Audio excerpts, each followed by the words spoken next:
장례식장의 침묵. 장례식장은 이상할 정도로 조용했다.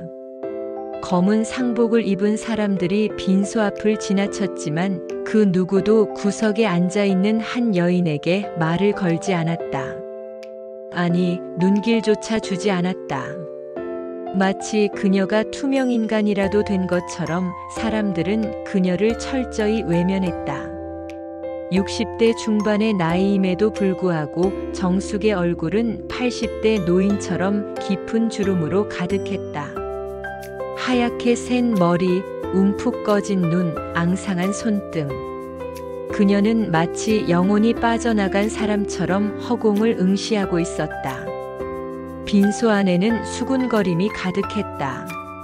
40년을 함께 산 남편이 죽었는데, 이혼한 지 3년이 넘었는데 유산 50억을 혼자 가져갔다는 소문. 아들도 있는데 친어머니가 어떻게 그럴 수 있냐는 비난. 돈 때문에 이혼했다는, 남편이 살아있을 때부터 재산을 노렸다는 악의적인 추측들. 정숙의 귀에도 그 모든 소리가 들렸다. 하지만 그녀는 아무 반응도 보이지 않았다. 그저 고개를 숙인 채 두 손을 모으고 앉아 있을 뿐이었다.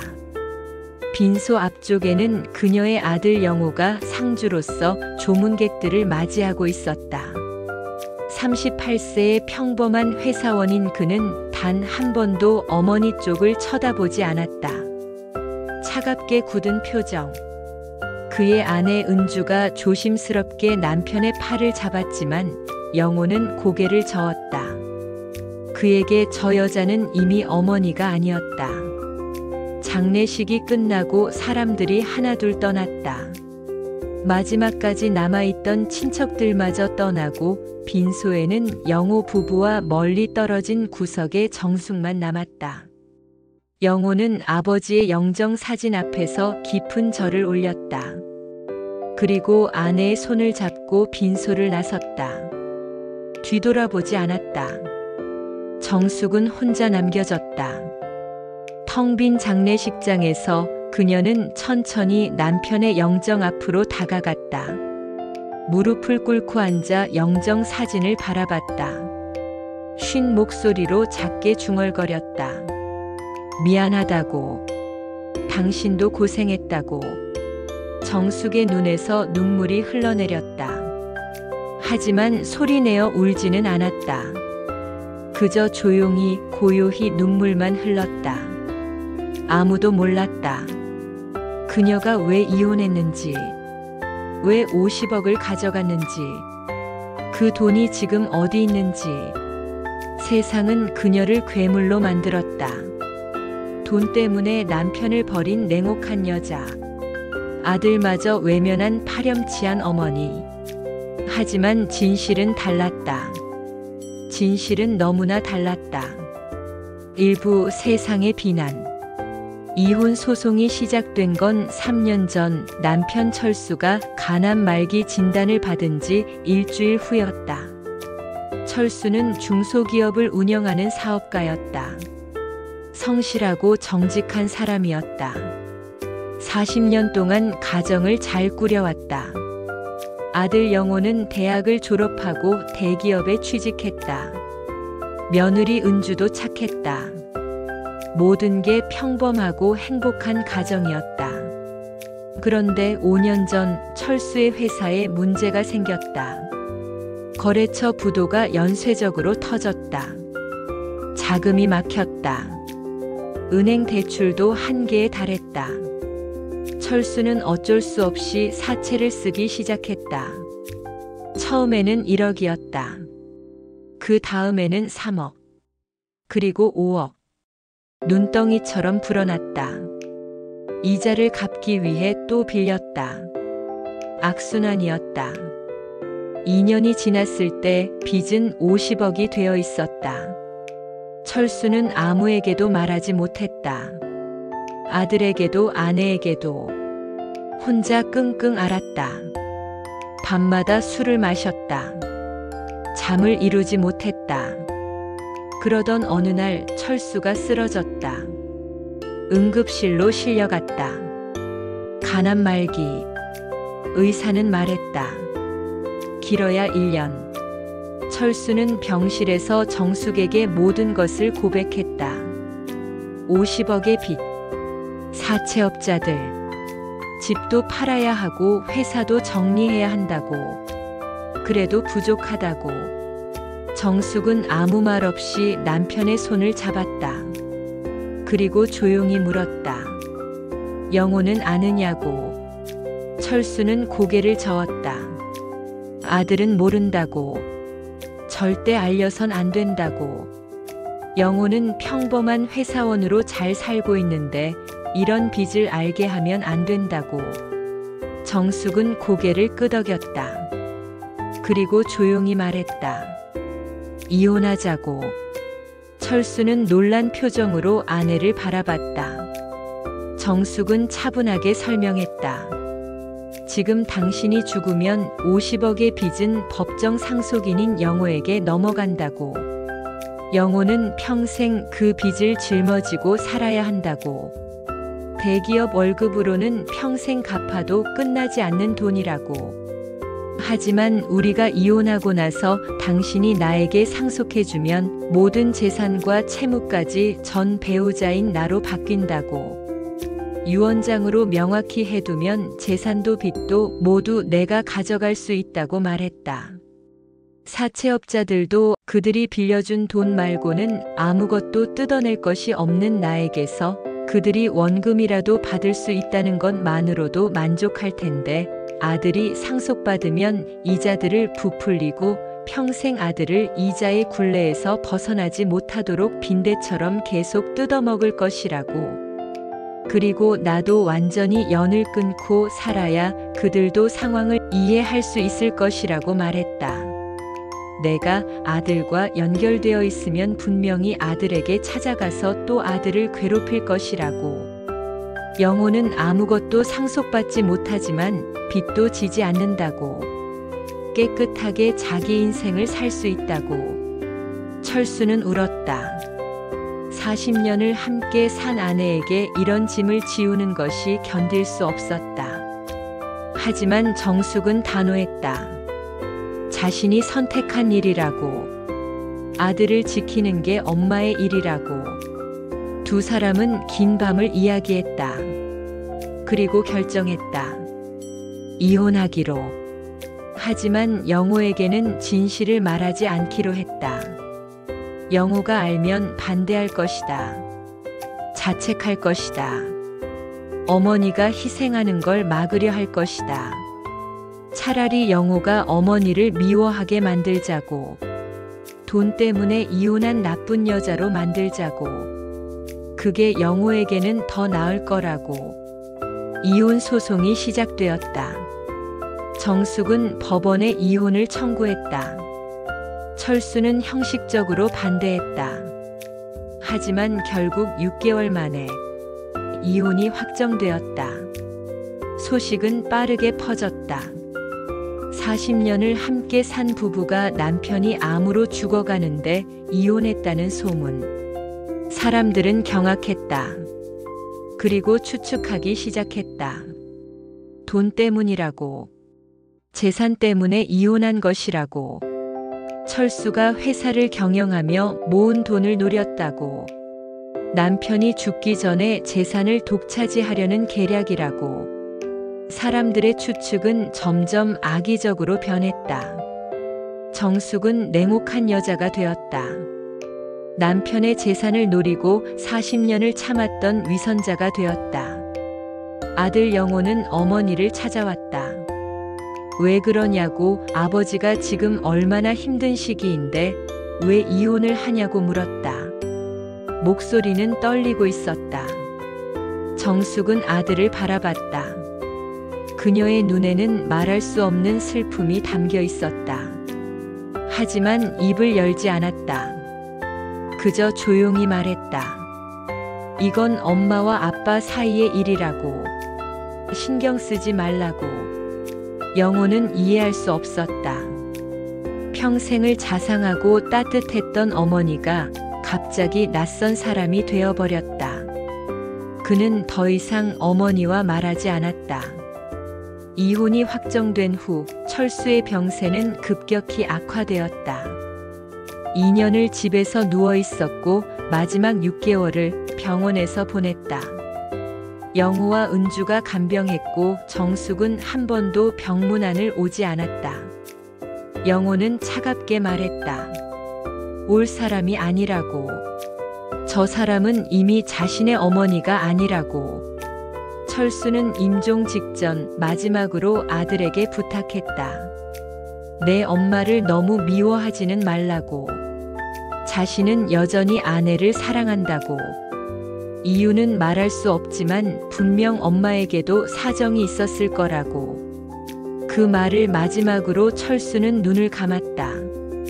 장례식 후 유언장이 공개되었다. 철수는 모든 재산을 전처 정숙에게 상속한다고 명시했다. 아들 영호에게는 단 한 푼도 남기지 않았다. 폭탄이 터졌다. 이혼한 전처에게 50억을 다 준다는 사실에 사람들은 경악했다. 아들도 있는데 영호는 단 한 푼도 받지 못한다는 것에 분노했다. 소문은 걷잡을 수 없이 퍼졌다. 정숙은 마녀 사냥의 대상이 되었다. 거리에서 사람들이 그녀를 손가락질했다. 동네 슈퍼에 가면 사람들이 수군거렸다. 교회에 가면 신도들이 외면했다. 남편을 죽여서 재산을 챙긴 여자, 아들도 버린 여자, 친자식인데 유산 한 푼 안 준 여자, 어떻게 사람이 저럴 수 있냐는 양심도 없냐는 비난이 쏟아졌다. 정숙은 모든 비난을 혼자 견뎠다. 변명하지 않았다. 해명하지 않았다. 그저 고개를 숙이고 살아갔다. 영호는 어머니와 연락을 끊었다. 전화도 받지 않았고 만나려 하지도 않았다. 은주가 몇 번 시도했지만 영호는 완강했다. 저 사람은 이미 자신의 엄마가 아니라고. 법적으로도 아버지와 이혼했고 도의적으로도 엄마 자격이 없다고. 세상은 정숙을 괴물로 만들었다. 냉혹한 여자, 파렴치한 어머니, 돈밖에 모르는 인간. 하지만 아무도 몰랐다. 정숙이 그 50억을 어디에 쓰는지, 그 돈이 정말 유산인지, 그리고 정숙이 왜 침묵하고 있는지. 진실은 아무도 몰랐다. 그리고 정숙은 끝까지 침묵했다. 2부 혼자만의 싸움. 장례식이 끝난 다음 날 정숙은 은행에 갔다. 철수가 남긴 재산을 정리하기 시작했다. 회사 자산, 부동산, 예금, 주식, 모든 것을 현금화했다. 총액은 45억이었다. 사람들이 말하던 50억보다 적었다. 회사 자산을 정리하는 과정에서 각종 세금과 수수료가 빠져나갔다. 정숙은 자신의 개인 재산도 모두 정리했다. 평생 모아둔 적금, 보험, 예금 5억이 나왔다. 총 50억. 그리고 정숙은 사채업자들을 만나기 시작했다. 첫 번째 사채업체. 빚은 20억이었다. 정숙은 원금과 이자를 포함해 22억을 지불했다. 차용증을 받았다. 두 번째 사채업체. 15억. 이자 포함 16억을 지불했다. 세 번째, 네 번째, 다섯 번째. 크고 작은 사채업체들. 정숙은 하나하나 찾아다니며 빚을 갚았다. 6개월이 걸렸다. 6개월 동안 정숙은 쉬지 않고 빚을 갚았다.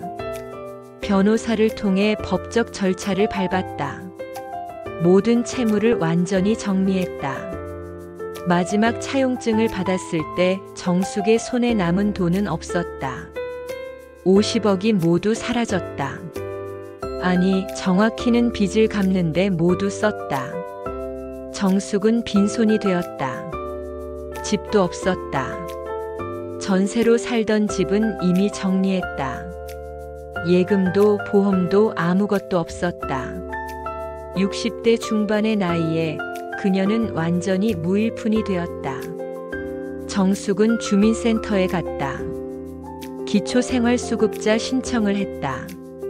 소득도 없고 재산도 없고 부양가족도 없었다. 이혼했고 아들과도 연락이 끊긴 상태였다. 한 달 후 수급자로 지정되었다. 매달 50만 원의 생계급여를 받게 되었다. 정숙은 고시원에 방을 얻었다. 보증금 없이 월세 30만 원짜리 고시원이었다. 창문도 없는 좁은 방. 침대 하나와 작은 책상이 전부였다. 그리고 일자리를 찾기 시작했다. 60대 중반의 학력도 없는 여자를 고용할 곳은 많지 않았다. 정숙은 마트에 지원했다. 카트 정리 아르바이트. 시급 9,160원. 채용되었다. 오후 2시부터 8시까지 하루 6시간. 주 5일. 한 달 수입은 약 60만 원.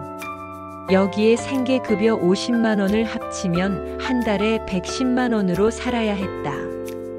고시원 월세 30만 원. 식비 40만 원. 교통비 10만 원. 공과금 10만 원.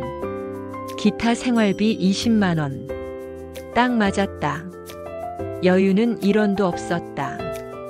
정숙은 그렇게 살기 시작했다. 오후 2시에 마트로 출근해서 밤 8시에 고시원으로 돌아왔다. 저녁은 편의점 도시락. 하루 한 끼만 제대로 먹었다. 사람들은 정숙을 봤다. 마트에서 카트를 미는 노인. 허리가 굽고 머리가 하얗고 앙상한 몸의 노인. 그리고 수군거렸다. 저 여자 봤냐고. 50억을 받아간 여자라고. 근데 왜 여기서 일하냐고. 돈을 어디에 숨겨놨냐고. 정숙은 그 모든 소리를 들었다. 하지만 아무 말도 하지 않았다. 그저 묵묵히 카트를 밀었다. 어느 날 동네 슈퍼에서 마주친 아는 사람이 물었다. 50억은 어디 갔냐고. 왜 이렇게 사냐고. 정숙은 조용히 대답했다. 다 썼다고. 필요한 곳에 다 썼다고. 그 사람은 비웃었다. 거짓말이라고. 3년 만에 50억을 다 쓸 수 있냐고. 어딘가에 숨겨놨을 거라고. 정숙은 더 이상 대답하지 않았다. 설명해봤자 소용없었다. 아무도 믿지 않을 것이다. 영호는 어머니가 어디서 어떻게 사는지 몰랐다. 알려고 하지도 않았다. 그는 여전히 어머니를 미워했다. 아버지의 재산을 독차지한 냉혹한 여자. 자식도 버린 파렴치한 인간. 가끔 은주가 조심스럽게 물었다. 어머님은 어떻게 지내시는지 알아보지 않겠냐고. 영호는 고개를 저었다. 알고 싶지 않다고. 그 사람 얘기는 꺼내지도 말라고. 은주는 더 이상 말하지 못했다. 남편의 상처가 너무 깊다는 걸 알았다. 시간이 흘렀다. 1년, 2년, 3년. 정숙은 그렇게 3년을 살았다. 고시원에서 마트에서 혼자서.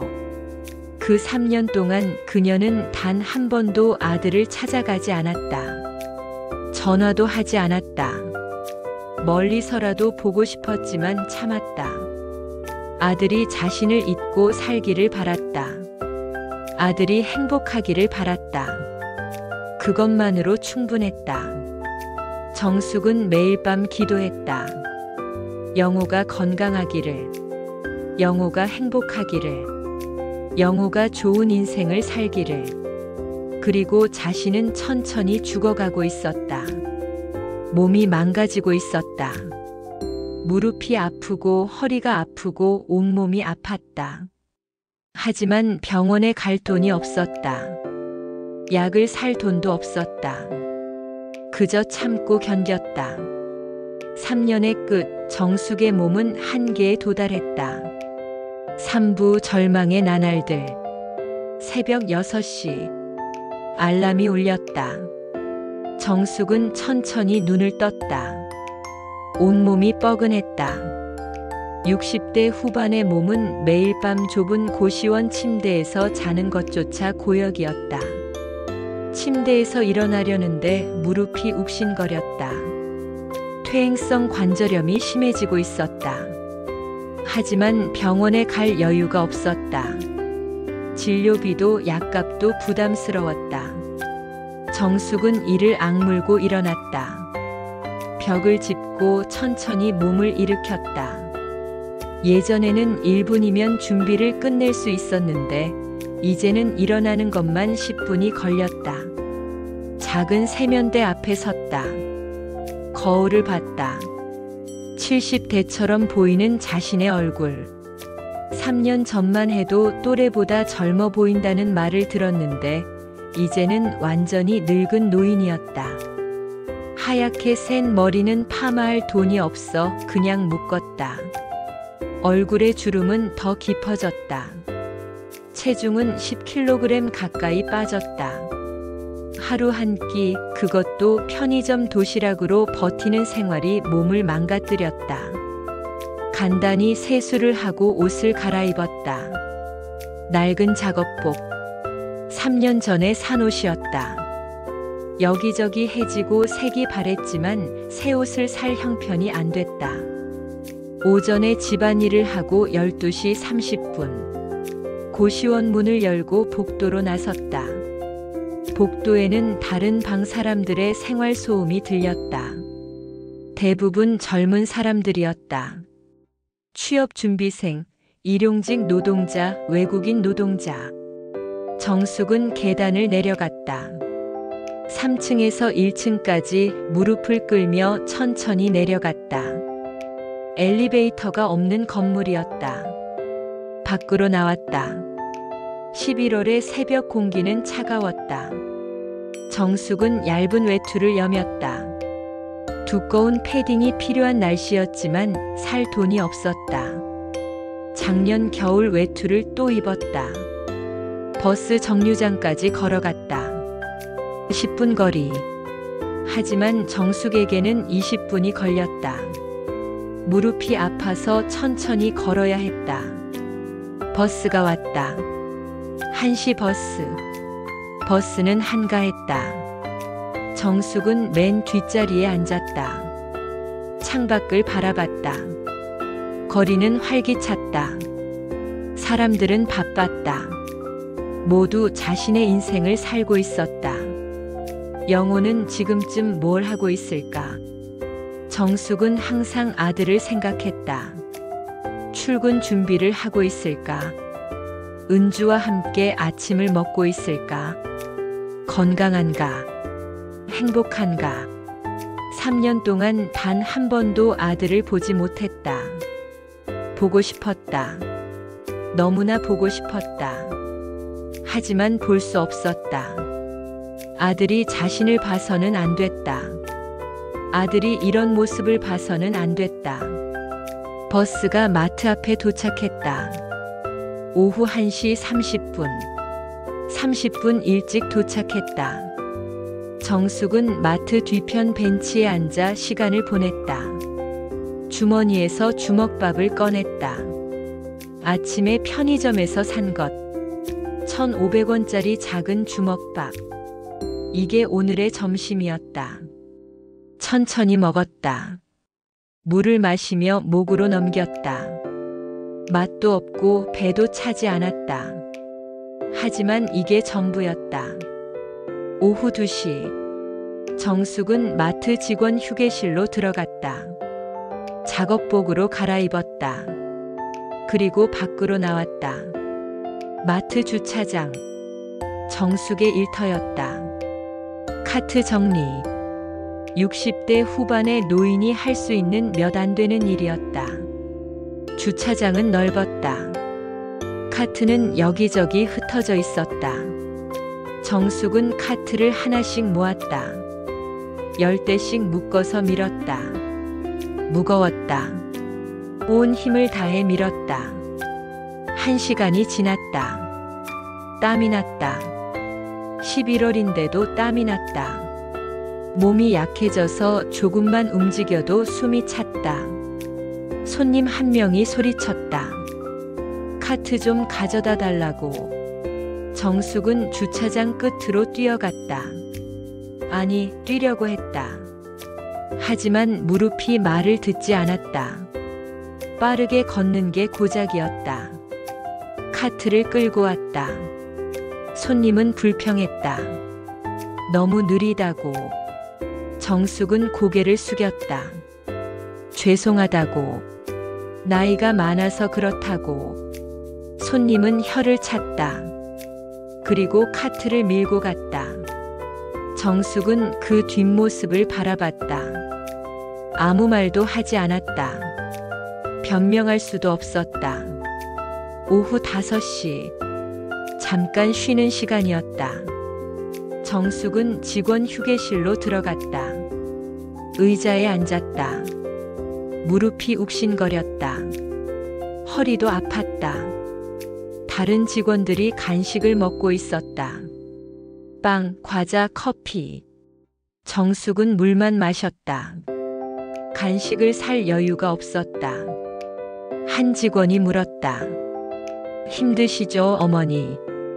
정숙은 고개를 저었다. 괜찮다고. 일할 수 있어서 감사하다고. 직원은 안쓰러운 표정을 지었다. 나이가 있으신데 이런 일을 하시면 몸이 상한다고. 정숙은 웃으며 대답했다. 괜찮다고. 자신은 튼튼하다고. 하지만 정숙은 알고 있었다. 자신의 몸이 무너지고 있다는 것을. 매일 밤 통증에 시달린다는 것을. 그래도 일을 멈출 수 없었다. 일을 멈추면 생계가 끊긴다. 오후 8시. 퇴근 시간이었다. 정숙은 작업복을 벗고 자신의 옷으로 갈아입었다. 그리고 마트를 나섰다. 버스 정류장으로 걸어갔다. 몸이 천근만근이었다. 다리가 후들거렸다. 버스를 기다리는 동안 정숙은 벤치에 앉아서 눈을 감았다. 잠이 쏟아지는데 버스가 왔다. 정숙은 겨우 일어나 버스에 올라서 뒷자리에 앉았다. 창밖을 보지 않았다. 그저 눈을 감고 있었다. 20분 후 고시원 근처 정류장에 도착했다. 정숙은 버스에서 내렸다. 고시원까지 5분 거리. 하지만 10분이 걸렸다. 고시원 건물 앞에 섰다. 계단을 올려다봤다. 3층. 30개의 계단. 오늘도 넘어야 할 산이었다. 정숙은 천천히 계단을 올랐다. 한 계단 한 계단. 무릎이 비명을 질렀다. 허리가 끊어질 것 같았다. 하지만 멈출 수 없었다. 올라가야 했다. 5분이 걸려 3층에 도착했다. 복도를 걸어 자신의 방 앞에 섰다. 문을 열었다. 좁은 방. 침대와 책상이 전부인 방. 창문도 없는 방. 이게 정숙의 집이었다. 침대에 쓰러지듯 누웠다. 몸을 움직일 힘도 없었다. 그대로 천장을 바라봤다. 배가 고팠다. 저녁을 먹지 않았다. 점심에 주먹밥 하나가 전부였다. 하지만 일어날 힘이 없었다. 그냥 참기로 했다. 내일 아침에 먹으면 됐다. 핸드폰을 꺼냈다. 오래된 폴더폰이었다. 스마트폰을 쓸 돈이 없었다. 통화만 되면 됐다. 핸드폰에는 연락처가 몇 개 없었다. 마트 직원, 주민센터, 그리고 영호. 정숙은 영호의 이름을 바라봤다. 손가락이 번호 위로 갔다. 전화를 걸고 싶었다. 목소리라도 듣고 싶었다. 하지만 누르지 못했다. 3년 동안 단 한 번도 누르지 못했다. 아들이 자신의 목소리를 듣고 싶어 하지 않는다는 걸 알았다. 정숙은 핸드폰을 내려놨다. 그리고 눈을 감았다. 눈물이 흘렀다. 소리내어 울지는 않았다. 그저 조용히 눈물만 흘렀다. 영호야, 엄마는 잘 지내고 있어. 너만 행복하면 돼. 그것만으로 충분해. 정숙은 그렇게 혼자 중얼거렸다. 아무도 들을 수 없는 말을, 아무에게도 전해지지 않을 말을. 그렇게 하루가 끝났다. 그리고 내일도 똑같을 것이다. 새벽에 일어나서 마트에 가서 밤에 돌아와서 혼자 잠들 것이다. 3년이 그렇게 지났다. 그리고 3년의 끝, 정숙의 몸은 더 이상 버틸 수 없는 한계에 도달했다. 사부 며느리 은주의 발견. 그날은 토요일 오후였다. 은주는 남편 영호와 함께 장을 보러 나왔다. 영호가 다니는 회사 근처의 대형마트였다. 영호가 우유 코너로 향하는 동안 은주는 카트를 밀며 천천히 매장을 둘러봤다. 채소 코너를 지나고 정육 코너를 지나고 생활용품 코너를 지났다. 그때였다. 박 주차장 쪽에서 카트 굴러가는 소리가 들렸다. 은주는 무심코 그쪽을 바라봤다. 주차장에서 한 노인이 카트를 밀고 있었다. 허리가 굽은 노인, 힘겹게 카트 10대를 끌고 오는 노인. 마트 직원 조끼를 입고 있었다. 저 뒷모습, 은주의 발걸음이 멈췄다. 낯익은 뒷모습이었다. 아니, 낯익다기보다는 묘하게 끌리는 뒷모습이었다. 노인이 카트를 세우고 고개를 들었다. 그 순간 은주는 숨이 멎었다.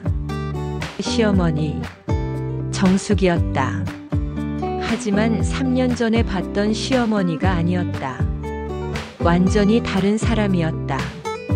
머리는 새하얗게 샜고 얼굴은 주름으로 가득했고 몸은 앙상하게 말랐다. 70대 노인처럼 보였다. 낡은 작업복을 입고 카트를 밀고 있었다.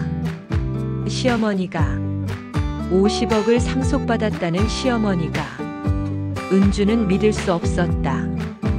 눈을 비볐다. 다시 봤다. 맞았다. 시어머니였다. 영호가 우유를 들고 돌아왔다. 왜 그러냐고, 얼굴이 왜 그러냐고 물었다. 은주는 떨리는 손으로 주차장을 가리켰다. 영호가 그쪽을 봤다. 정숙은 여전히 카트를 정리하고 있었다. 힘겹게 카트를 밀고 줄을 맞추고 다시 주차장으로 가고 있었다. 영호의 얼굴이 굳었다. 엄마라고 작게 중얼거렸다. 믿을 수 없다는 표정이었다. 왜 엄마가 여기서? 왜 카트를 밀고 있지? 50억은 어디 갔지? 영호의 머릿속이 복잡해졌다. 은주가 다가가려고 했다. 하지만 영호가 팔을 잡았다. 가지 말라고. 보고 싶지 않다고. 영호는 카트를 밀고 계산대로 향했다. 뒤돌아보지 않았다. 하지만 그의 손은 떨리고 있었다. 집으로 돌아오는 내내 두 사람은 아무 말도 하지 않았다. 차 안은 무거운 침묵으로 가득했다. 집에 도착했다. 짐을 내리고 정리하고 저녁 식사를 준비했다. 하지만 영호는 계속 멍하니 있었다. 은주가 조심스럽게 입을 열었다. 여보, 어머님이 이상하다고. 50억을 받으신 분이 왜 마트에서 카트를 밀고 계시냐고.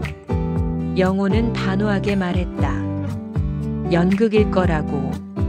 사람들한테 불쌍하게 보이려고 하는 쇼라고. 돈은 어딘가에 숨겨놨을 거라고. 은주는 고개를 저었다. 그렇게는 안 보였다고. 진짜로 힘들어 보였다고. 저런 연기를 3년 동안 할 수 있겠냐고. 영호는 대답하지 않았다. 하지만 그의 마음속에서도 의문이 피어올랐다. 그날 밤 은주는 잠을 이루지 못했다. 시어머니의 모습이 자꾸 떠올랐다. 굽은 허리, 앙상한 몸, 힘겹게 카트를 미는 모습. 저건 연기가 아니다. 진짜다. 시어머니는 정말로 저렇게 살고 있다. 다음 날 일요일 은주는 결심했다. 혼자서 다시 그 마트로 가기로. 오후 2시 은주는 남편 몰래 집을 나섰다. 마트로 향했다. 주차장에 차를 세우고 밖을 살펴봤다. 정숙이 있었다. 여전히 카트를 밀고 정리하고 닦고 있었다. 은주는 차에서 내리지 않았다. 그저 지켜봤다. 1시간, 2시간. 정숙은 단 한 번도 쉬지 않았다. 계속 일했다. 오후 5시 잠깐 쉬는 시간인 듯 정숙이 건물 안으로 들어갔다. 10분 후 다시 나왔다. 그리고 계속 일했다. 오후 8시 정숙의 근무가 끝났다. 건물 안으로 들어갔다. 10분 후 평상복을 입고 나왔다. 은주는 조심스럽게 차에서 내렸다. 멀찍이 떨어져서 시어머니를 따라갔다. 정숙은 버스 정류장으로 걸었다. 천천히 힘겹게 걸었다. 무릎을 끌듯이 걸었다. 버스에 올랐다. 은주도 같은 버스에 올랐다. 맨 뒷자리에 앉아서 시어머니를 지켜봤다. 정숙은 창밖을 보지 않았다. 그저 눈을 감고 있었다. 피곤해 보였다. 지쳐 보였다. 20분 후 버스가 낡은 동네에 도착했다. 정숙이 내렸다. 은주도 조심스럽게 내렸다. 정숙은 허름한 건물로 들어갔다. 간판을 봤다. 행복고시원. 은주는 숨을 삼켰다. 고시원이라니. 정숙이 계단을 올라갔다. 한 계단 한 계단 무릎을 끌며 올라갔다. 3층까지. 은주는 눈물이 났다. 저렇게 힘들게 계단을 올라가는 시어머니를 보는 게 너무 고통스러웠다. 정숙이 한 방으로 들어갔다. 302호. 은주는 그 번호를 기억했다. 은주는 건물 밖으로 나왔다. 그리고 한참을 서 있었다. 울고 있었다. 50억을 받으신 분이 고시원에서 혼자 사신다니. 마트에서 하루 6시간씩 카트를 미신다니. 돈은 어디 간 거지? 정말 다 쓴 걸까? 무엇에 쓴 걸까? 은주는 알아야 했다. 진실을 알아야 했다. 다음 날 월요일 은주는 회사에 반차를 냈다. 그리고 주민센터로 갔다. 시어머니에 대해 알아보려고. 하지만 개인정보라며 알려주지 않았다. 은주는 사정했다. 시어머니라고. 3년 동안 연락이 끊겼는데 어떻게 사시는지 알고 싶다고. 직원이 난처한 표정을 지었다. 그리고 조심스럽게 말했다. 기초생활수급자로 등록되어 있다고. 은주는 그 자리에 멈췄다. 수급자라고. 집으로 돌아왔다. 정신이 없었다. 50억을 받았는데 수급자라니. 말이 안 됐다. 은주는 결심했다. 시어머니를 직접 만나야겠다고. 진실을 물어봐야겠다고. 화요일 저녁 은주는 다시 고시원으로 갔다. 302호 앞에 섰다. 떨리는 손으로 문을 두드렸다. 안에서 움직이는 소리가 들렸다. 그리고 문이 열렸다. 정숙이 서 있었다. 은주를 보고 놀란 표정을 지었다. 두 사람은 한참을 서로를 바라봤다. 3년 만에 재회였다. 은주는 참았던 눈물이 터져 나왔다. 정숙은 조용히 물었다. 왜 왔냐고. 어떻게 여길 알았냐고. 은주는 울먹이며 말했다. 어머님 들어가도 되겠냐고. 할 말이 있다고. 정숙은 잠시 망설이다가 고개를 끄덕였다. 문을 열었다. 은주는 방 안으로 들어갔다. 좁은 방. 침대와 책상이 전부인 방. 창문도 없는 방. 은주는 그 자리에서 주저앉았다. 그리고 울었다. 정숙은 며느리를 바라보며 조용히 기다렸다. 한참 후 은주가 물었다. 왜 이렇게 사시냐고. 50억은 어디 갔냐고. 정숙은 잠시 침묵했다. 그리고 천천히 입을 열었다. 이제 진실을 말할 때가 온 것 같았다. 오부 진실의 폭로. 정숙은 며느리를 침대에 앉혔다. 자신은 책상 의자에 앉았다. 그리고 천천히 이야기를 시작했다. 3년 전 남편 철수가 간암 진단을 받았을 때의 이야기. 철수가 정숙에게 고백했던 50억의 빚 이야기. 회사가 무너지면서 사채를 쓰게 된 이야기. 은주는 말없이 들었다. 정숙은 계속 말했다.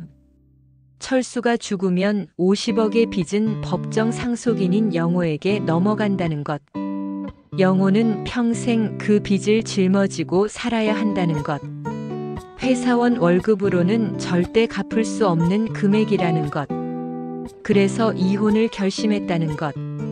전 배우자인 자신에게 재산과 빚이 모두 넘어온다는 것. 영호는 아무것도 상속받지 못하지만 빚도 지지 않는다는 것. 깨끗하게 자기 인생을 살 수 있다는 것. 은주의 얼굴이 창백해졌다. 그럼 50억은 빚이었다는 거냐고 물었다. 정숙은 고개를 끄덕였다.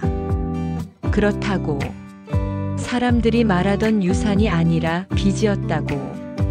자신은 그 돈을 모두 사채업자들에게 갚았다고. 철수가 남긴 재산 45억, 자신의 개인 재산 5억, 총 50억을 모두 정리해서 빚을 갚았다고. 6개월이 걸렸다고. 하나하나 사채업자들을 찾아다니며 빚을 갚았다고. 차용증을 받았다고. 모든 채무를 완전히 정리했다고 말했다. 그러고도 자신이 영호하고 연락하고 지내면 그들이 영호에게 어떤 짓을 벌일지 몰라서 아예 연락을 끊고 살았다는 사실을 모두 털어놓았다. 그리고 마지막 남은 돈도 모두 사채업자에게 빼앗기고 한 푼도 없었다고. 완전히 무일푼이 되어서 기초생활수급자로 등록하고 고시원에서 살고 있게 되었다고 말했다. 만일 아들 영호와의 접점이 있었다면 그들은 분명 영호에게도 손을 뻗었을 텐데 자기에게서 가져갈 수 있는 모든 것을 가져가고 더 이상 쓸모없는 몸뚱이만 남기고는 그들과의 관계도 완전히 정리되었다고 말했다. 은주는 울고 있었다. 손으로 입을 막고 소리 없이 울고 있었다. 정숙은 계속 말했다. 왜 아무에게도 말하지 않았는지, 왜 영호에게 진실을 숨겼는지. 영호가 알면 반대할 것이기 때문이라고. 자책할 것이기 때문이라고. 아들이 어머니 때문에 고생하는 걸 보고만 있을 수 없을 것이기 때문이라고. 차라리 영호가 자신을 미워하는 게 나았다고. 돈 때문에 이혼한 나쁜 엄마로 기억되는 게 나았다고. 그게 영호에게는 더 편한 일이라고. 은주는 고개를 저었다. 아니라고. 그건 아니라고. 영호가 알아야 한다고. 정숙은 단호하게 말했다. 안 된다고. 절대 안 된다고. 영호에게 말하면 안 된다고. 은주는 물었다. 왜냐고. 왜 말하면 안 되냐고. 정숙은 대답했다. 영호가 자책하며 무너질 것이기 때문이라고. 아버지의 빚을 어머니가 대신 갚았다는 걸 알면 영호는 평생 그 죄책감을 안고 살 것이라고. 차라리 모르는 게 낫다고. 차라리 어머니를 미워하는 게 낫다고. 은주는 고개를 저으며 울었다. 이건 아니라고. 이건 너무 가혹하다고. 정숙은 희미하게 웃었다. 엄마는 원래 그런 거라고. 자식을 위해서라면 뭐든 할 수 있다고. 자식만 행복하면 그것으로 충분하다고. 은주는 더 이상 말할 수 없었다. 그저 울기만 했다. 한참 후 은주가 물었다. 어머님은 어떻게 살 거냐고. 이렇게 계속 살 거냐고. 정숙은 고개를 끄덕였다. 그렇다고. 일할 수 있을 때까지 일하겠다고. 몸이 허락하는 한 버티겠다고. 은주는 간곡히 부탁했다. 영호한테 말하게 해달라고. 진실을 알려야 한다고. 그래야 영호도 어머님도 편해질 거라고. 정숙은 고개를 저었다. 안 된다고. 절대 안 된다고. 약속해달라고. 영호한테 말하지 말아달라고. 정숙의 눈빛은 절박했다. 은주는 그 눈빛을 외면할 수 없었다. 고개를 끄덕일 수밖에 없었다. 하지만 은주는 알고 있었다. 이 약속을 지킬 수 없다는 것을, 남편에게 진실을 말해야 한다는 것을. 은주는 정숙의 손을 잡았다. 그 손은 거칠고 차갑고 앙상했다. 관절염으로 부어오른 손이었다. 은주는 울며 말했다. 어머님 정말 고생하셨다고. 정말 훌륭하시다고. 세상 어떤 엄마도 어머님만큼 위대하지 못할 거라고. 정숙은 고개를 저었다. 아니라고. 자신은 그저 평범한 엄마일 뿐이라고. 자식을 사랑하는 평범한 엄마일 뿐이라고. 은주는 한참을 시어머니 곁에 있었다. 그리고 밤이 깊어서야 고시원을 나왔다. 집으로 돌아오는 내내 은주는 울었다. 운전하면서도 눈물이 멈추지 않았다. 집에 도착했다. 영호는 거실에서 TV를 보고 있었다. 은주가 들어오자 고개를 돌렸다. 그리고 아내의 눈이 빨갛게 부은 걸 봤다. 왜 그러냐고, 무슨 일 있냐고 물었다. 은주는 대답하지 못했다. 그저 남편을 끌어안고 울었다. 영호는 당황했다. 무슨 일이냐고, 어디 아픈 거냐고 물었다. 은주는 한참을 울다가 떨리는 목소리로 말했다. 여보, 어머님을 만났어요. 영호의 몸이 굳었다. 은주는 계속 말했다. 그리고 지난 며칠간 알게 된 모든 것을, 오늘 시어머니에게 들은 모든 것을 말했다. 영호는 말없이 들었다. 그의 얼굴은 점점 창백해졌다. 6부 뒤늦은 화해. 영호는 소파에 앉아 있었다. 아내가 말하는 동안 그는 단 한마디도 하지 않았다. 그저 고개를 숙이고 듣기만 했다. 은주의 이야기가 끝났다. 거실은 침묵으로 가득 찼다. 시계 소리만 똑딱똑딱 울렸다. 한참 후 영호가 입을 열었다. 목소리는 떨리고 있었다. 그럼 아버지의 50억은 빚이었다는 거지. 은주는 고개를 끄덕였다. 그리고 엄마는 그 빚을 대신 갚기 위해 이혼한 거고. 은주는 또 고개를 끄덕였다. 영호는 손으로 얼굴을 감쌌다. 그리고 울기 시작했다. 소리내어 울었다. 어깨가 떨렸다. 내가 뭘 한 거야? 3년 동안 엄마를 괴물이라고 생각했어. 미워했어. 은주는 남편을 끌어안았다. 영호는 아내의 품에서 한참을 울었다. 억눌렀던 3년간의 죄책감, 후회, 슬픔이 한꺼번에 쏟아져 나왔다. 한참 후 영호가 일어났다. 당장 가야 한다고 말했다. 엄마한테 가야 한다고. 눈이 충혈되어 있었다. 은주는 고개를 끄덕였다. 함께 가자고 말했다. 두 사람은 차를 타고 고시원으로 향했다.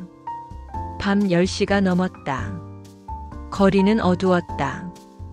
영호는 운전대를 잡은 손이 계속 떨렸다. 차 안은 침묵이었다.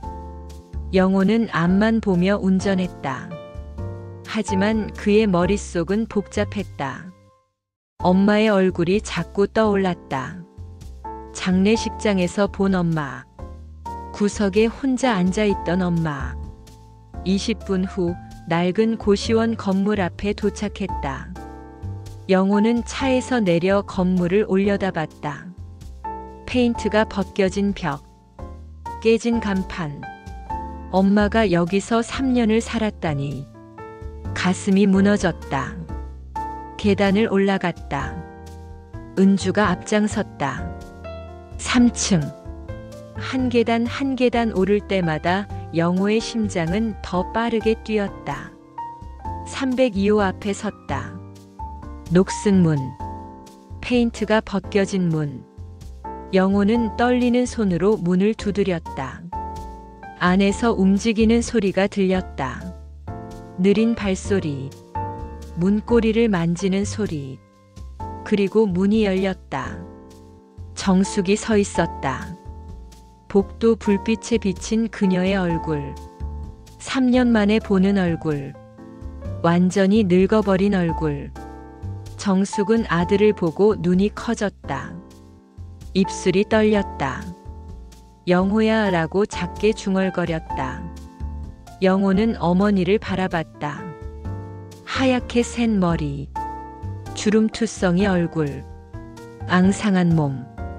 이게 엄마였다. 예전에 건강하고 따뜻했던 엄마가 아니었다. 영호는 그 자리에서 무릎을 꿇었다. 복도 바닥에 무릎을 대고 고개를 숙였다. 그리고 울었다. 엄마 미안해요. 정말 미안해요. 정숙은 당황한 표정으로 아들을 내려다봤다. 왜 왔냐고 어떻게 여길 알았냐고 물었다. 영호는 고개를 들었다. 눈물 범벅인 얼굴로 어머니를 바라봤다. 다 들었어요. 은주한테 다 들었어요. 50억이 빚이었다는 거, 엄마가 그 빚을 대신 갚으려고 이혼하신 거, 저를 지키려고. 정숙은 은주를 바라봤다. 은주는 고개를 숙였다. 죄송하다고 작게 말했다. 어머님과의 약속을 지키지 못해서 미안하다고. 정숙은 한숨을 쉬었다. 그리고 아들에게 말했다. 일어나라고. 복도에서 이러지 말고 들어오라고. 영호와 은주는 좁은 방 안으로 들어갔다. 영호는 방을 둘러봤다. 3평도 안 되는 방. 침대 하나, 책상 하나. 창문도 없었다. 벽은 곰팡이가 슬어 있었다. 천장은 누렇게 변색되어 있었다. 바닥은 낡은 장판이 들떠 있었다. 엄마가 여기서 3년을 살았다. 이런 곳에서 혼자서. 영호는 다시 무릎을 꿇었다. 바닥에 엎드렸다. 그리고 울부짖었다. 엄마 잘못했어요. 제가 잘못했어요.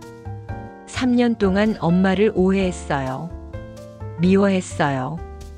괴물이라고 생각했어요. 엄마는 저를 지키려고 그러신 건데 저는. 정숙은 아들을 일으켰다. 침대에 앉혔다. 그리고 조용히 말했다. 엄마는 괜찮아. 내가 행복하면 그것으로 충분해. 내가 빚 없이 살 수 있으면 그것으로 충분해. 영호는 고개를 저었다. 괜찮을 리가 없다고 말했다. 이렇게 사시면서 어떻게 괜찮냐고. 고시원에서 마트에서 카트 밀면서 하루 한 끼 먹으면서 어떻게 괜찮냐고. 정숙은 희미하게 웃었다. 일할 수 있어서 감사하다고 말했다. 건강하게 살고 있다고. 걱정하지 말라고. 영호는 어머니의 손을 잡았다. 거칠고 차가운 손. 관절염으로 손가락이 굽어 있었다. 손등은 핏줄이 튀어나와 있었다. 손바닥은 굳은 살투성이었다. 이 손으로 3년 동안 카트를 밀었다. 이 손으로 홀로 버텼다. 영호는 어머니의 손을 자신의 뺨에 대고 울었다. 엄마, 이제 그만해요. 이제 저희랑 같이 살아요.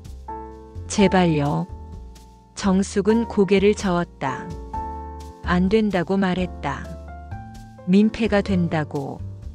영호와 은주는 잘 살고 있는데 자신이 끼어들면 안 된다고. 영호는 단호하게 말했다. 민폐가 아니라고. 당연한 거라고. 아들이 엄마를 모시는 게 뭐가 잘못이냐고. 엄마가 아들 걱정하며 이렇게 사시는 게 더 잘못이라고. 은주도 함께 설득했다. 어머님, 저희랑 같이 사세요. 제발요. 어머님, 방도 준비해놨어요. 햇볕 잘 드는 방이에요. 정숙은 계속 거부했다. 안 된다고. 자신은 여기서 잘 지내고 있다고. 괜찮다고. 하지만 영호는 물러서지 않았다. 1시간이 넘게 설득했다. 울며 매달렸다. 은주도 함께 눈물을 흘리며 부탁했다. 정숙은 두 사람의 얼굴을 번갈아 봤다. 진심이었다. 정말로 자신을 원하고 있었다. 정숙의 눈에서 눈물이 흘렀다. 그리고 천천히 작게 고개를 끄덕였다. 영호는 어머니를 끌어안았다. 꽉 껴안았다. 그리고 울었다. 정숙도 아들을 안으며 울었다.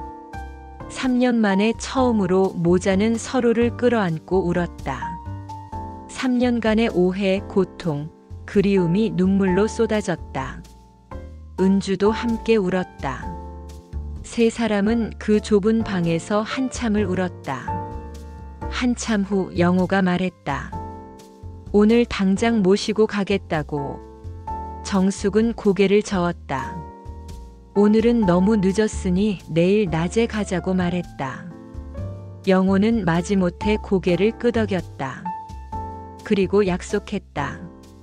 내일 아침 일찍 오겠다고. 절대 혼자 두지 않겠다고. 영호와 은주는 고시원을 나섰다. 하지만 차에 타지 않았다. 그냥 건물 앞에 서서 3층 창문을 바라봤다. 엄마가 있는 방. 창문도 없는 그 방. 영호는 차 안에 앉아서도 한참을 건물을 바라봤다. 그리고 중얼거렸다. 내가 엄마한테 뭘 한 거야? 다음 날 아침 7시 영호와 은주는 다시 고시원으로 왔다. 정숙의 짐을 쌌다. 짐이라고 해봤자 얼마 없었다. 옷 몇 벌, 생필품 몇 가지. 그게 전부였다. 영호는 방을 둘러봤다. 3년 동안 엄마가 살았던 방. 좁고 어둡고 추운 방. 가슴이 미어졌다. 정숙을 차에 태우고 자신의 집으로 향했다. 정숙은 차 안에서 창밖만 바라봤다. 아무 말도 하지 않았다.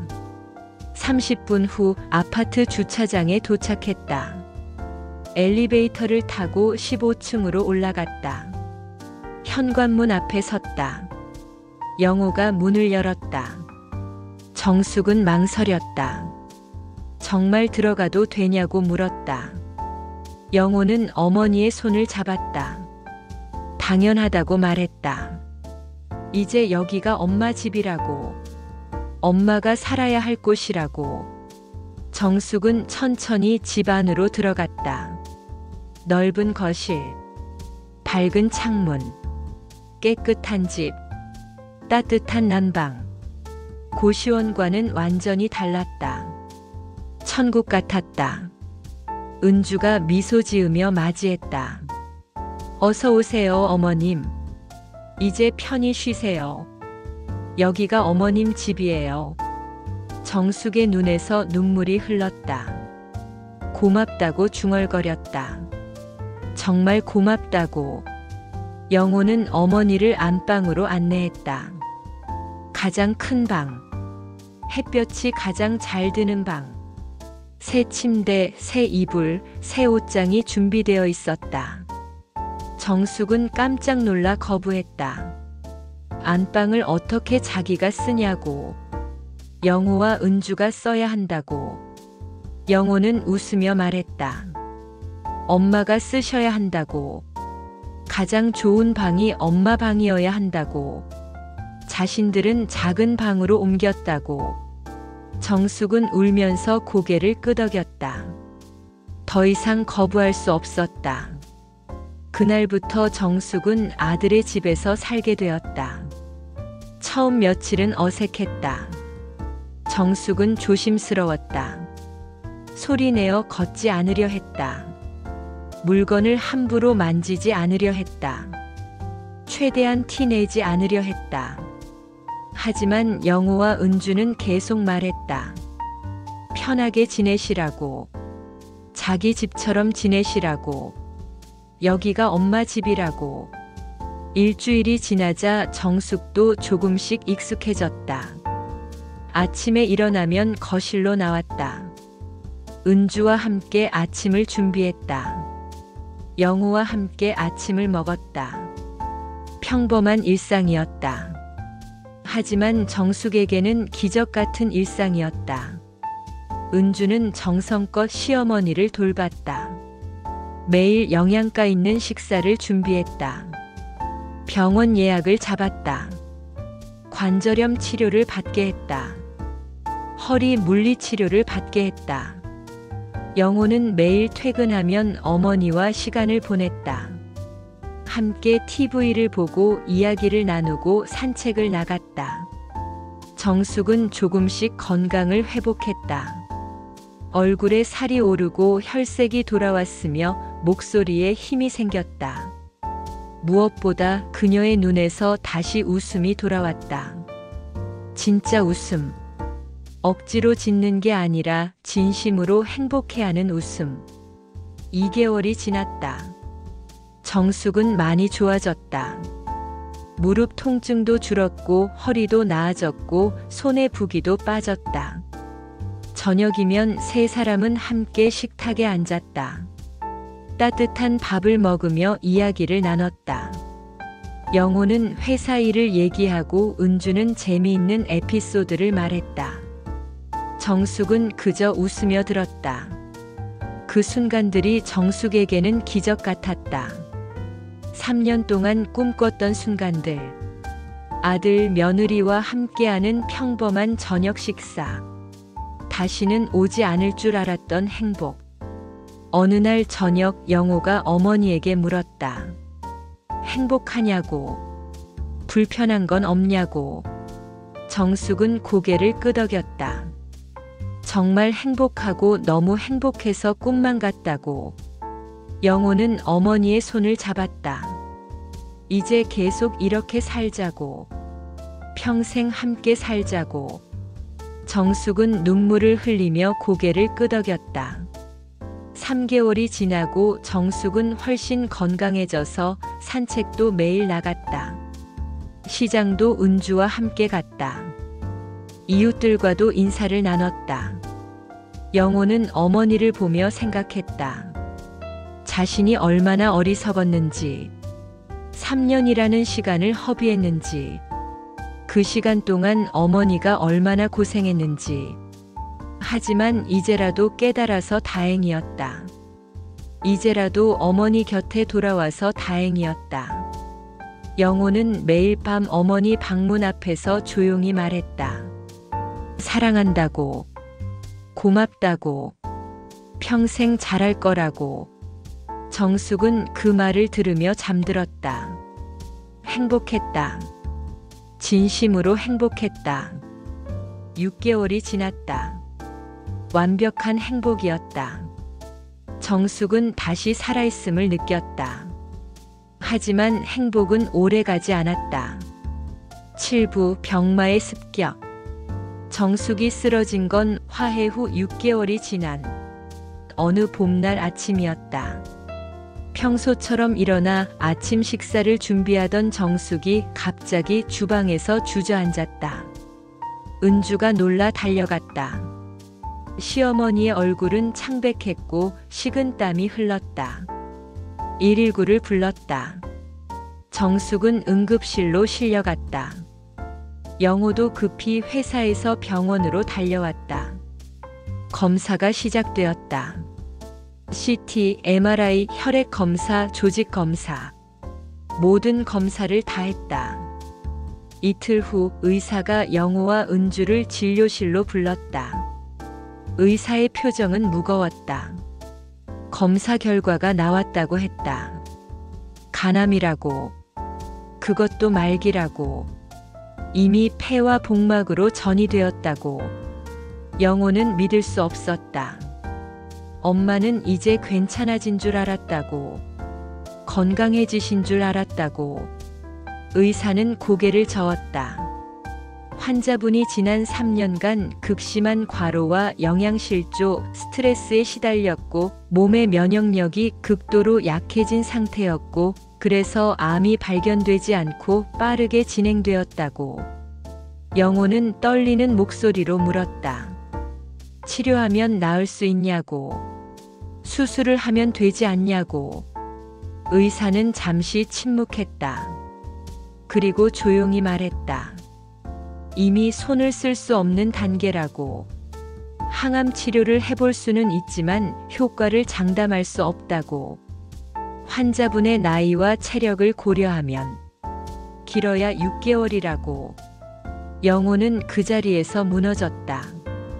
은주가 남편을 붙잡았다. 정숙은 입원했고 항암 치료를 시작했지만 부작용이 심했다. 머리카락이 빠지고 구토가 심했다. 식사를 거의 하지 못해 체중이 급격히 줄었고 얼굴이 더욱 파여갔으며 몸은 더욱 앙상해졌다. 하지만 정숙은 웃었다. 영호와 은주가 병실에 올 때마다 그녀는 웃으며 맞이했다.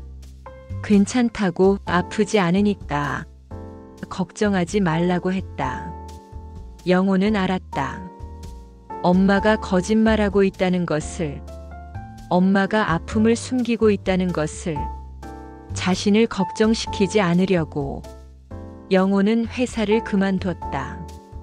어머니 곁에 있는 게 더 중요했다. 은주도 휴직했다. 두 사람은 매일 병원에서 정숙을 돌봤다.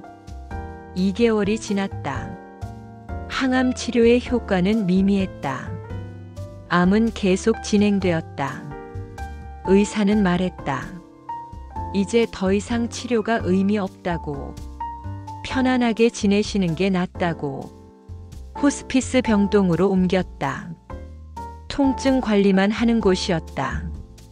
정숙의 상태는 날마다 나빠졌다. 3개월 후 그녀는 더 이상 걷지 못하고 휠체어를 타야 했다. 4개월 후 그녀는 스스로 식사하지 못하고 영호가 떠먹여야 했다. 5개월 후 정숙은 거의 말을 하지 못했다. 목소리가 나오지 않아서 고개를 끄덕이거나 손을 움직이는 것으로 의사를 표현했다. 영호는 매일 어머니의 손을 잡고 있었다. 그 손은 이제 뼈만 남아 있었다. 차갑게 식어가고 있었다. 어느 날 밤 정숙이 영호의 손을 꽉 쥐었다. 힘이 거의 없는 손이었지만 꽉 쥐었다. 영호는 깜짝 놀라 어머니를 바라봤다. 정숙은 입을 움직였다. 소리는 나오지 않았지만 입모양으로 영호는 알 수 있었다. 고맙다고, 사랑한다고, 행복했다고. 영호는 울었다. 어머니의 손을 두 손으로 감싸 쥐었다. 자신도 사랑한다고, 엄마를 정말 사랑한다고, 고맙다고. 정숙은 희미하게 웃었다. 그 미소에는 평화가 담겨 있었다. 후회가 없다는 듯한 평화. 의사가 영호를 불렀다. 이제 얼마 남지 않았으니 마음의 준비를 하라고. 영호는 고개를 끄덕였다. 하지만 받아들일 수 없었다. 엄마를 잃는다는 것을 이제 막 다시 찾았는데, 이제 막 함께 행복해지기 시작했는데. 영호는 매일 밤 어머니 곁에서 말했다. 조금만 더 버티라고. 함께 있고 싶다고. 아직 해드릴 게 많이 남았다고. 정숙은 고개를 저었다. 이제 됐다고. 충분히 행복했다고. 영호가 곁에 있어서 행복했다고. 정숙은 생각했다. 아들을 지켰으니 후회는 없다고. 아들과 화해해서 마지막에 정말 행복했다. 그것으로 충분하다고. 자신의 인생은 가치 있었다. 어머니로서 자신은 최선을 다했다. 8부 평온한 이별. 정숙의 마지막 날은 조용히 찾아왔다. 초겨울 첫눈이 내리는 날이었다. 영호와 은주는 병실에 있었다. 정숙은 침대에 누워 창밖을 바라보고 있었다. 창밖으로 하얀 눈이 내렸다. 소복소복 쌓이는 눈. 세상을 하얗게 덮는 눈. 정숙은 희미하게 미소 지었다. 입술이 움직였다. 아름답다고. 눈이 아름답다고. 영호는 어머니의 손을 꽉 잡고 있었다. 그 손은 이제 거의 체온이 없었다. 차갑게 식어가고 있었다. 엄마라고 영호가 불렀다. 정숙은 천천히 고개를 돌려 아들을 바라봤다. 희미한 미소를 지었다. 영호는 울먹이며 말했다. 엄마 사랑해요. 정말 사랑해요. 엄마가 없으면 안 돼요. 정숙은 고개를 저었다. 아니야. 영호는 잘할 거야. 은주랑 행복하게 살 거야. 엄마는 안심이라고. 영호는 고개를 저으며 울었다. 정숙은 아들의 머리를 쓰다듬었다. 힘이 거의 없는 손으로 천천히 쓰다듬었다. 은주도 울고 있었다. 정숙은 며느리를 바라봤다. 고맙다고 입모양으로 말했다. 영호 잘 부탁한다고. 은주는 고개를 끄덕이며 울었다. 정숙은 다시 창밖을 바라봤다. 눈이 계속 내리고 있었다. 아름다웠다. 세상이 하얗게 정화되는 것 같았다. 정숙은 눈을 감았다. 천천히 평온하게. 그리고 마지막 숨을 내쉬었다. 영호는 즉시 알았다. 엄마가 떠났다는 것을. 그는 어머니의 손을 꽉 쥐고 울부짖었다. 엄마, 엄마, 가지 마세요. 제발. 하지만 정숙은 대답하지 않았다. 그녀는 이미 고통에서 벗어났다. 평화로운 얼굴이었다. 마치 편안하게 잠든 것 같았다. 은주는 남편을 끌어안고 함께 울었다. 두 사람은 한참을 그렇게 울었다. 장례식이 치러졌다. 이번에는 달랐다. 사람들이 몰려왔다. 정숙의 진실이 알려졌기 때문이었다. 영호가 모든 것을 밝혔다. 어머니가 왜 이혼했는지, 50억이 무엇이었는지, 어머니가 지난 3년 동안 무엇을 했는지, 어떻게 살았는지. 사람들은 경악했다. 그리고 부끄러워했다. 자신들이 얼마나 잔인하게 정숙을 비난했는지, 얼마나 함부로 그녀를 판단했는지. 장례식장은 조문객으로 가득 찼다. 모두가 정숙 앞에 고개를 숙였다. 미안하다고, 잘못 판단했다고, 용서해달라고. 하지만 정숙은 이미 그곳에 없었다. 그녀는 모든 것을 용서하고 떠났다. 영호는 어머니의 영정 사진 앞에 섰다. 사진 속 어머니는 환하게 웃고 있었다. 건강했던 시절, 가족과 함께 행복했던 시절의 사진이었다. 영호는 조문객들에게 말했다. 어머니는 위대한 분이었습니다. 진정한 어머니였습니다. 자신의 모든 것을 희생해서라도 아들을 지키려 했던 분이었습니다. 세상은 어머니를 오해했습니다. 괴물이라고 불렀습니다.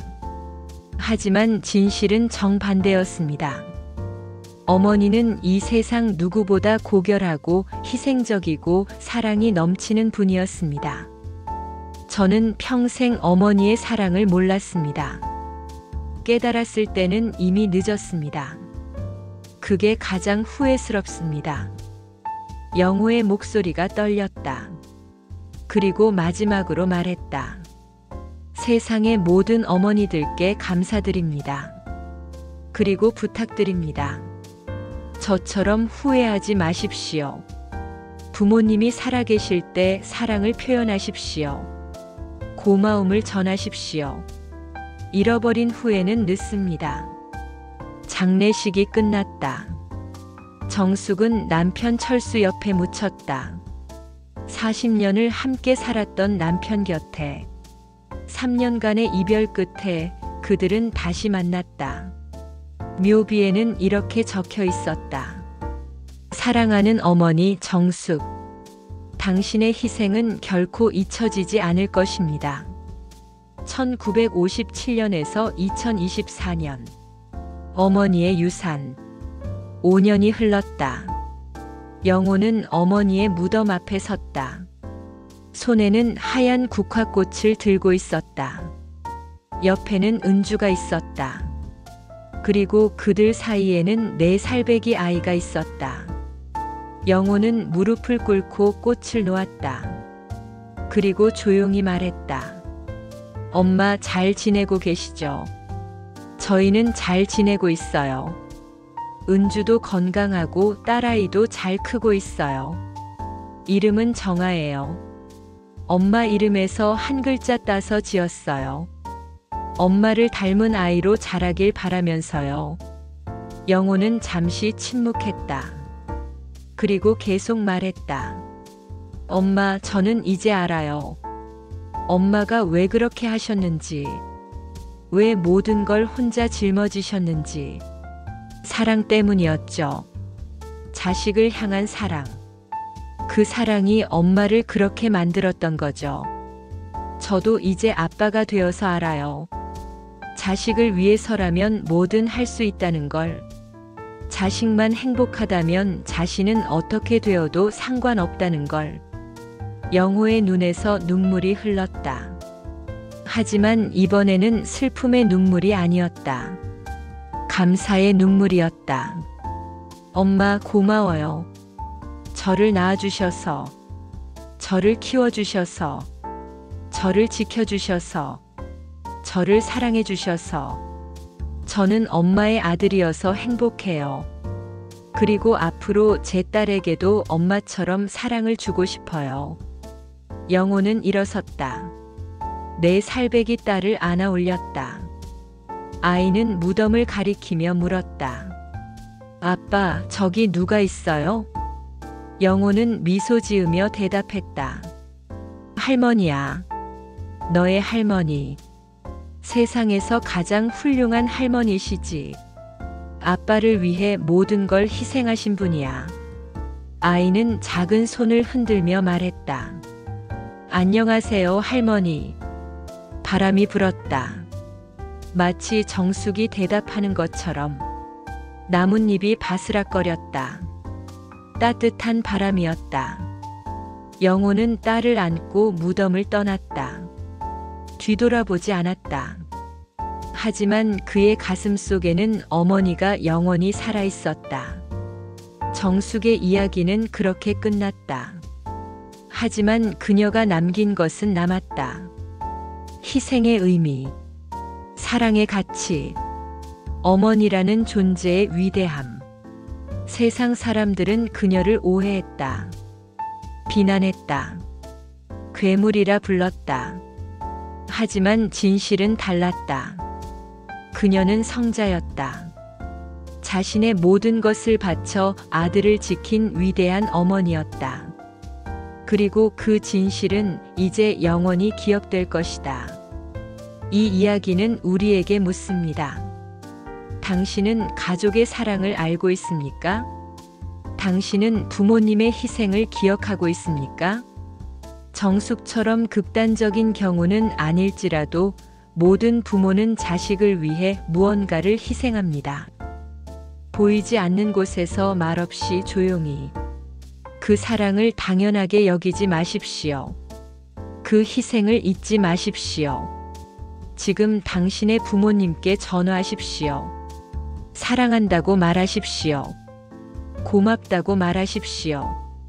늦기 전에, 영호처럼 후회하기 전에. 이 이야기가 당신에게 작은 깨달음이 되기를 바랍니다. 그리고 당신이 사랑하는 사람들에게 오늘 사랑을 표현하는 용기를 주기를 바랍니다. 감사합니다.